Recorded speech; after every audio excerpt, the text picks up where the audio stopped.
विभागाचे तज्ज्ञ माननीय पंजाब रावजी डग यांनी सर्व नागरिकांना महत्वपूर्ण आवाहन केलं असून 9 सप्टेंबर ते साधारणतः 17 सप्टेंबर या दरम्यान नेमका पावसाचा आणि हवामानाचा अंदाज कसा असणार आहे या संदर्भात त्यांनी महत्वपूर्ण आवाहन केलं असून या दरम्यान अतिवृष्टी सुद्धा होऊ शकते, त्यामुळे नागरिकांनी सतर्क राहण्याचं आवाहन सुद्धा हवामान खात्याच्या वतीनं करण्यात आलंय।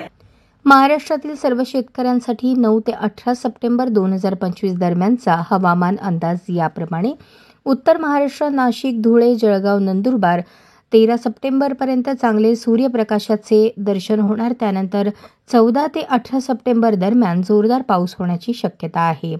पश्चिम महाराष्ट्र आणि मराठवाडा, सोलापूर, सांगली, सातारा, पुणे, अहमदनगर, लातूर, नांदेड, परभणी, बीड, हिंगोली, यवतमाळ 13 ते 18 सप्टेंबर दरम्यान अतिमुसळधार पाऊस पडण्याचा अंदाज। यामुळे नद्यांच्या पातळीत वाढ, धरणातून पाणी सोडणे आणि पूरयुक्त परिस्थिती निर्माण होऊ शकते।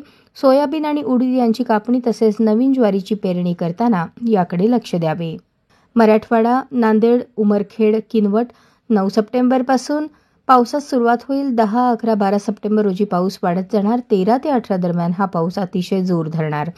विदर्भ, चंद्रपूर, गडचिरोली, वर्धा, नागपूर, भंडारा, गोंदिया, अमरावती, अकोला, वाशिम, बुलढाणा, जालना 12 सप्टेंबरपासून पावसास सुरुवात होऊन 14 ते 18 दरम्यान हा पाऊस जोरात पडणार।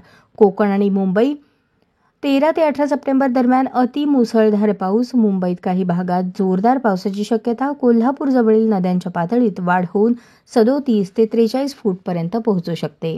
अहमदनगर, संभाजीनगर, जालना आतापर्यंत कोरड्या पट्ट्यात 13 ते 18 सप्टेंबर दरम्यान चांगला पाऊस पडून नद्यांना आणि तलावांना पाणी येण्याची शक्यता आहे।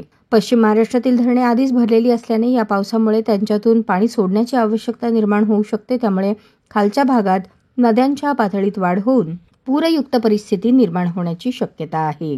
सर्व शेतकऱ्यांनी या अंदाजाची नोंद घेऊन आपल्या शेतातील कामे यानुसार आखावीत। विशेषतः ज्वारीची पेरणी 18 सप्टेंबर नंतरच करावी। पाण्याच्या वाहतुकीच्या मार्गावर असलेल्या आणि नदीकाठच्या लोकांनी सतर्क राहावे।